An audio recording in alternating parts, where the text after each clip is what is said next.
Dr. Bawumia doesn't care about Ghanaians, and this is why.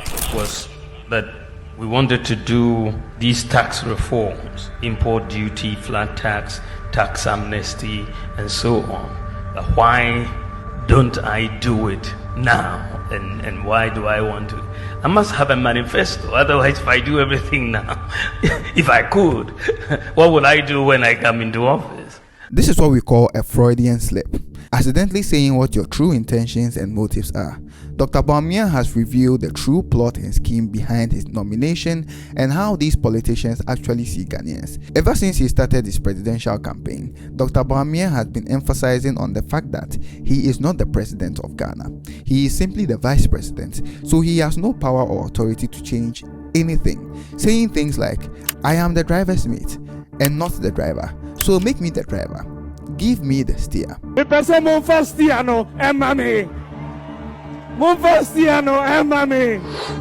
not what himself and the NPP told us about him in 2016. Ghana has had many vice presidents in the Fourth Republic, and all of them have not been really relevant.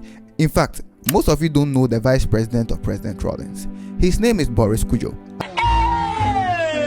I am kidding. His name is Kwao Nkensen Aka, and he was succeeded by John Evans Atamils. Fun fact, it is reported that Rawlings slapped Nkensen Aka at a cabinet meeting, which led to him joining John Agyekum to run against Rawlings. And most vice presidents ever since have been pretty forgettable.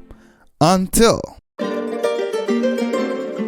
during the 2016 elections, Dr. Bawumia was sold to Ghanaians as not just a running mate of Nana Addo Dankwa Akufo-Addo, but as the singular solution to all our financial problems, the economic grandmaster, if you will. His wife once called him the economic wizard, and he went around challenging the NDC and professing to fix Ghana in a matter of months. You have presided in 8 years over the collapse of our economy. If you knew the plan that could work for the economy and be successful, why haven't you implemented that plan in 8 years? Why? And after being elected, he was made the chairman of the economic management team and proclaimed in 2016 that he had arrested the CD and given the keys to the IGP. Fast forward, the CD broke out of prison and has been on the run ever since. Even the new IGP can't catch it. The economy has gotten worse, like very, very bad. Inflation is through the roof. Things are expensive. And if I hear that it's because of COVID or Russia-Ukraine one more time, I will slap you through this video. But we had Dr. Bawumia, right?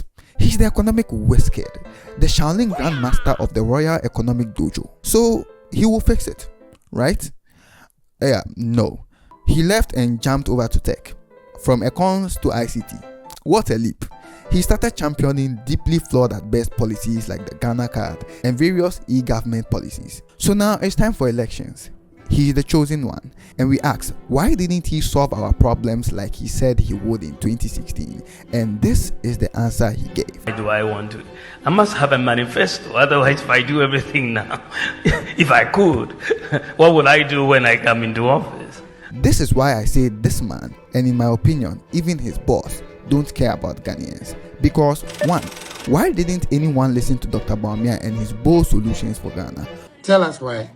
Which leader will hear great ideas from his vice president, not do them, and watch Ghanaians suffer?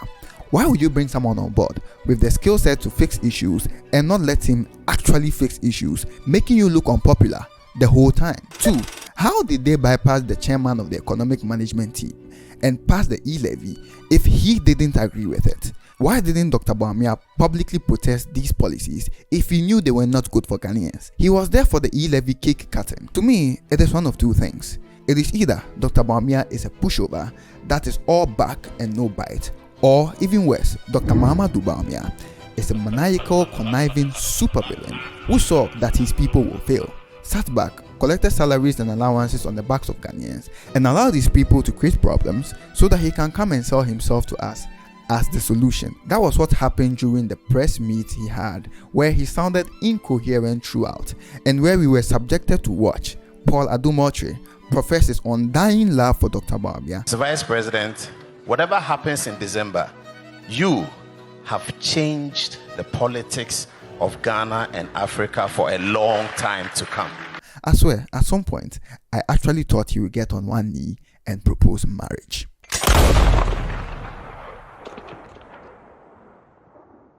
And this is why